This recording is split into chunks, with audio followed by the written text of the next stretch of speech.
When we go on road trips in our Tesla Model Y right here, I am often quite happy that we have the dash cam feature that's recording the cameras all the way around the car. So if there were to be a traffic incident, that I would be able to have video to prove exactly what happened. But here in the truck where I am right now, which is our Ford F-250, which we use for towing our all-electric travel trailer around right there, we do not have a dash cam in here. And so that is where today's product comes into play. This is the A7WB Dashcam, and this is from Tiesfong. So in today's video, I'm going to get this unboxed and installed and show you its features. To be clear, they did send me this product for free, but just to review, and they did not dictate that I have to say anything specific about it, but just to cover its main features. Inside the box, it first comes with a user manual here on top, and this is where the main unit is. And so that is the actual camera right there, and you can see it says radar right there. So it has built-in radar, and then over here on the other side of it is another camera for the cabin if you wanted to have a cabin camera. And I'll get more into the features of this in just a second, but first off, let's continue looking to see what all the other accessories are that it comes with. So this is the rear camera. So this camera, as you can see, is not watertight, and it has a pretty long cord here for it, and it is meant to be installed in the back window of the vehicle, like right there, and be pointing out the back, but be on the inside of the vehicle. We have the hardwire kit. This is the OBD port connector. And so if we look inside here, you can see it's got this main wire that connects to the OBD port in vehicles, and it's just a couple of the prongs inside to be able to get electricity from them. And then right here is a USB-C, so that will power the camera. And then also it has two extra double-sided sticky tapes in case you wanted to relocate that connector. It has the fuse wire or fuse connecting cable. So let's see what that looks like. Well, this is rather complicated looking. So we have several cables here that are to go into various fuses. My understanding would be that you can be powering this dash cam through plugging directly into the fuse box of a vehicle. And so it's got this fuse right there, and it's got quite a few different options here, and I'm guessing that that's just for being able to connect to all the different types of fuse boxes out there in the automotive world. And then last but not least is the accessories bag. So this is a bunch of random stuff. So first off, it has these. There's 3 of them, which it actually talks about here in the user manual. Right here it says electrostatic sticker. And then right here in the installation section, it talks about the electrostatic stickers and how you should stick them on the windshield where you are going to be putting the camera. So I'm not entirely sure what its purpose is, other than to just make sure that the double-sided tape on the back of the camera sticks as well as it should. Continuing through the accessories bag, it has this micro USB to USB-A adapter. And then you have 2 more of these double-sided sticky tapes in case you decide to relocate the dash cam to somewhere else in the vehicle or a different vehicle. It has a USB-C to USB-A cable right here, pretty short for powering it. And then it has this Velcro strap, and it has 2 more of these double-sided sticky tapes. This would be, I assume, for the camera on the back window of the vehicle. And then it has this tool, which looks like just a basic plastic pry tool. And here is a lens filter for the camera. I believe this is probably polarized to help it to have no glare as it's pointing out the windshield. And then here are 5 of these clips for holding the cable in place for where you want to route the cable, and it has some tape on it to hold it there. That's everything that came in the box, and so I'm going to work on getting it installed now. You can tell this is the front camera because it has that double-sided sticky tape there to stick it to the windshield. And then here on the side that's facing the cabin, you have the control buttons for the operator and the cabin camera there and the power switch. Here on top of it, it has the power port for the USB-C for power, and then in the middle is a micro USB card. And it actually comes in with this card in the slot, and it is a 128 gigabyte card, which I think is impressive that they included that large of a card. This other port on top, this round one right there, that is the plug for connecting to the camera that's going to the rear of the vehicle. I have flipped through the user manual briefly, and it's pretty standard fare with, showing all the different parts it should come with and the buttons and what they all stand for and what they do. And I think it's actually a really pretty well written manual. I haven't seen any spelling errors, or it's not overly vague. It's got a lot of good information here showing how exactly to install it and what everything does. If we jump here to the back of it, it has the specifications listed, and you can see that it has 2 gigabyte random access memory inside of it, and then it has information here about the image sensor and then just other various things about the camera and the accessories that it comes with. It records in MP4 H.265 video format, so that's something to note. It has a built-in microphone and speaker. It does come with that 128 gigabyte card, and it can go up to 256 gigabytes. It supports 12 to 24 volt systems, and it pulls 5 volts at 2.5 amps. And also importantly to note is this front camera is a 4K camera, and this cabin camera is a 1080p or regular full HD camera. The easiest way to install this, in my opinion, is with this OBD port, and for me in my truck it is right here. So pretty much all I have to do is just pop this on, and that you can see that it's already getting power through that. And then I need to, of course, run this cable up to the front and then plug this into the camera. Just a short distance up from the OBD port over there, it does have this junction right here, which has 4 tiny little wires inside of it. And so this is so that you can disconnect it quickly but leave the rest of the wiring. I was able to run the cable along the side right there, and then I was able to just bring the cable up here tucked behind the door seal, and then it comes around right there up to the edge of the windshield, comes up along the edge of the windshield behind this trim, and then across the top right here, and then the wire comes down right there. It energizes the USB-C cable. And then this power switch that is right here, that is just for the radar functionality specifically. And then right here is the on button that you can press to turn on this screen. And then also I've put the polarization filter on the front of the lens, and you can see right here there's a tiny little black dot. That is a little flat screwdriver piece that you can screw in to affix it, because otherwise this is just friction fit on here, and it won't stay on necessarily unless you tighten that screw right there. I'm applying this sticker right here, and I found that it's easiest if I just start it on the far right side and then just work it across, but holding the edge to just try to ensure that there aren't any bubbles in it. And then finally there at the end I can just let it drop, and then there are minimal to no air bubbles in it. Installing the rear camera here was super simple. It was basically I just cleaned off the glass with alcohol, and then peeled off the protective sticky layer for the double-sided sticky tape, and stuck it right there in a centered spot. And yes, James is out here helping me. And then the wire goes right there, and now I'm passing the wire all the way across this trim right here and around to the front. So now I'm passing the cord up to the front by fitting it in between the door seal and the roof trim. And I'm using their tool that they provided, and it's surprisingly easy, and it is really seamless. I'm kind of surprised at how it's completely invisible. I'm able to get this wire passed up between these trim panels, and at least in this truck, Ford F-250, it's been pretty smooth sailing. And then right here I can just pass it up above the windshield pretty easily. I had a bunch of excess cord, so I actually ran it all the way over and plugged it into the camera first, and then I'm running it back from there.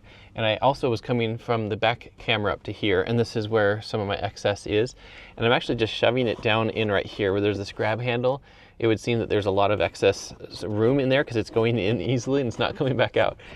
And I actually ran it across the roof here, and then I actually came back again. So there's going to be 3 lengths of wire all embedded here in the top of the trim of the passenger side door. So I mean, really the cable just needs to be somewhere. I'm not going to try to cut it and resplice it. And this right now is working fantastic because there's plenty of room up here in these spaces to fit all that excess. And here is the end result. You can see the rear camera is plugged into that port right there. And it's a 90-degree angle, and I ran it inward so that they're kind of crossing and not sticking out from the camera. Just looks nicer. And then it comes up here to the top, and then the wire is running across the top of the windshield trim right there.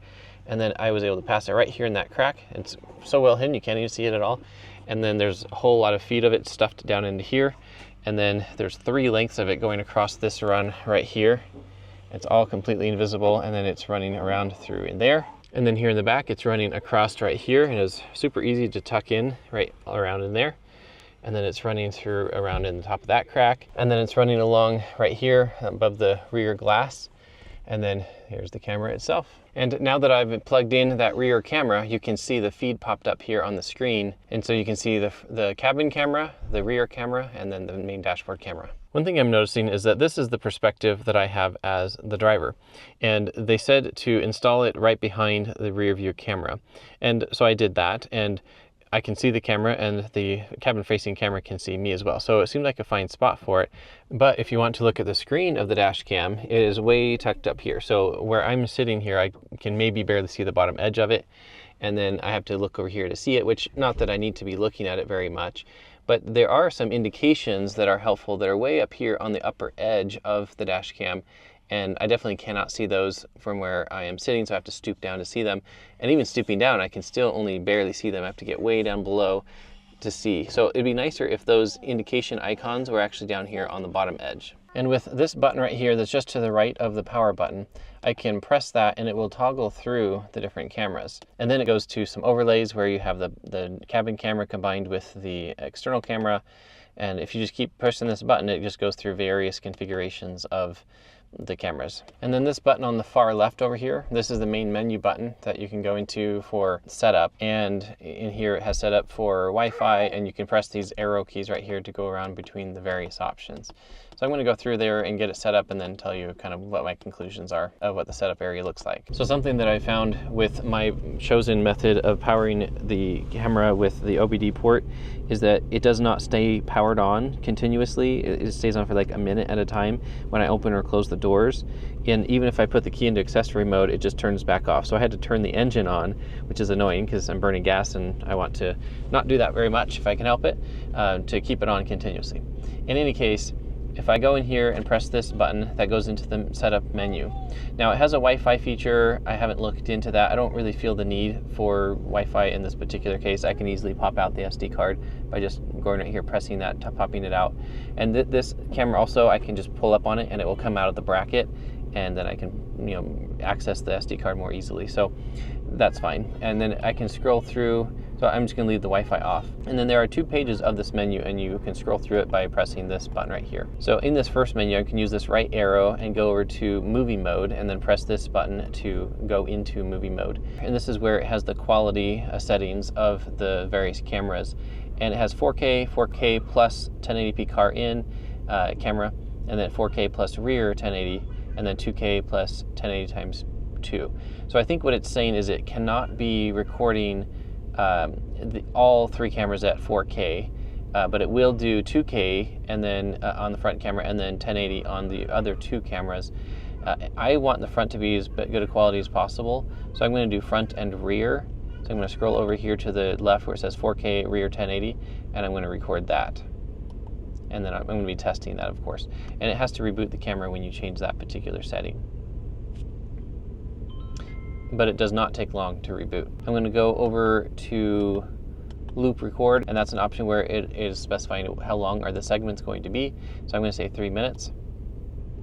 And then G sensor, so that's the G-force impact sensor, and it's off, high, medium, or low. I'm just going to put it to medium. And then there's an option to format the card, which I don't need to do. And there's a reset. And then going to the other screen, there's the GPS status.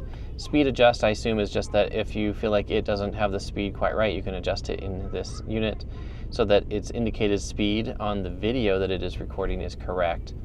And then speed unit, miles per hour, kilometers an hour. And in my case, I'm going to leave it at miles per hour. And then you have time zone, and in my case, that's my time zone. And then daylight saving time, you can indicate whether or not that is on or off. And the user manual actually does outline all of the features in the menus that I just went through, and it shows more details about what they do. So Wi-Fi, as an example, there's an app for the phone that you can download that you can be saving the clips onto your phone, and various other options around, like the movie mode and the quality that the camera can record. And then on the other page, there's some more details here. I'll let you pause that if you want to read through that. Here's an interesting function that wasn't clear initially that I found in the manual here. The low voltage protection control buttons. So up here on the power cord for the camera itself is this control module, and I actually tucked it up here above the roof. So let me pull that down. So here on the face of it, there is a switch. And right there, the switch indicates that, right, if you look right here on that sticker, it says 11.8 volts, 12, and then 12.2. So that is a low voltage cutoff where if it detects that the battery's voltage is too low, then it will automatically shut off the camera. So they recommend setting it to 11.8 right here. And you have the choice, though. You can adjust that to what you want it to be. So I'm going to tuck this back up here into the roof. And now, it came with double-sided sticky tape on here, but I figured if I don't have to use it, I won't, because it's actually just stuck right there just fine. And then also, to go along with that device, depending on how low the voltage is in the car, then the light will be different colors. So you got red right here and then green. Now there's one more main feature of this camera that I wanted to talk about, and that's relating to that switch right there.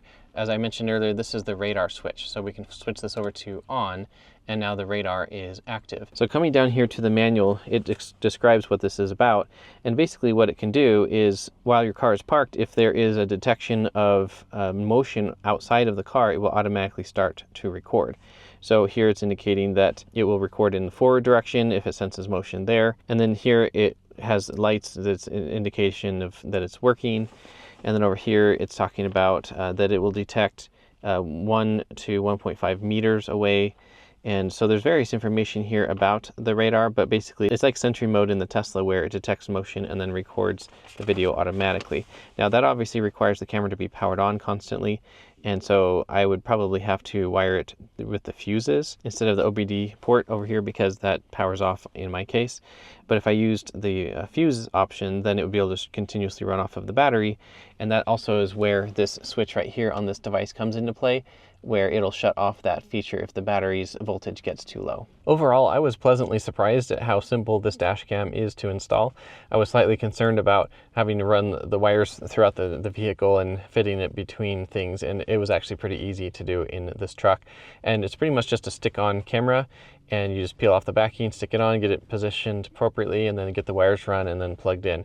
And that's about it. I like that the camera has adjustability with both the back and the front camera, where you can tilt it forward or backward to get it tilted where you want it to be, and it can go side to side as well here in the front. I'm going to take the truck for a short drive now and to test out the video quality and see how it looks in the computer afterwards. Something I forgot to note is right here on the face of the polarization filter, you can twist this. You look here at the screen while you twist the filter here on the front, and if you look at the white hood of the truck, you can see how sometimes it's washed out and other times you can see the definition of the contours of the shape of the hood.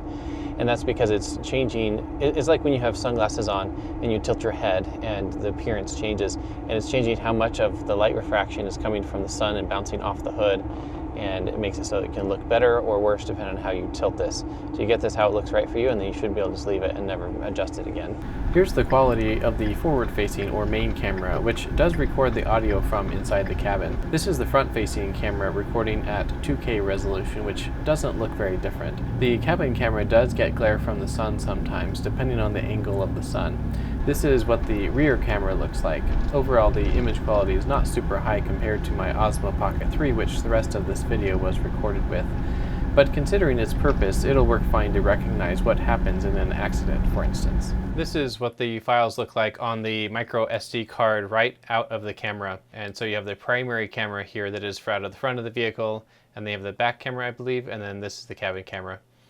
And then if we look here at normal, that is for if you are just regularly driving down the road, and those three same cameras. And they are similar in that they are storing their files in A, B, and C. And if we look at the file names, you can see the REC is recording and then the date, so year, month, day. This middle number, they correspond between the different clips so that you can see, so 11:47:15, and you can go over here to the other camera, 11:47:15, and you can see that that is the exact same clip that was recorded, but from a different camera, but at the same moment. Having this dash cam operational in this truck is going to be a great peace of mind as we drive down the road, knowing that everything is being recorded in case we need it in the future. I hope it's been helpful to see how easy it is to install, at least it was for me. And if you were to use the fuse box powering method, then I guess it looks like it could be a little bit more complicated, but it kind of just depends on your skills in that area and where the fuse box is located in the vehicle. But they do include all the different various jumper types to be able to plug into various fuse boxes. And then also, if you want to set this up in that manner and you use the radar functionality so that it is basically a Sentry mode like what Teslas have, in case there's motion around the car, it can detect that motion and record it automatically. So I think it's a really great tool for those things. And so with that, thanks for watching, and I will see you in the next video.